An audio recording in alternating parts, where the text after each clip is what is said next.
के आईने में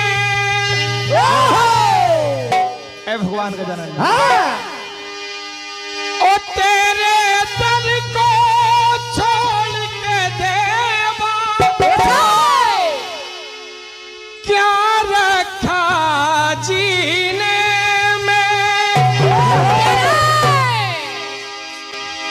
ओ इस जीवन में मरते दम तक ये द्वार न छोड़ूं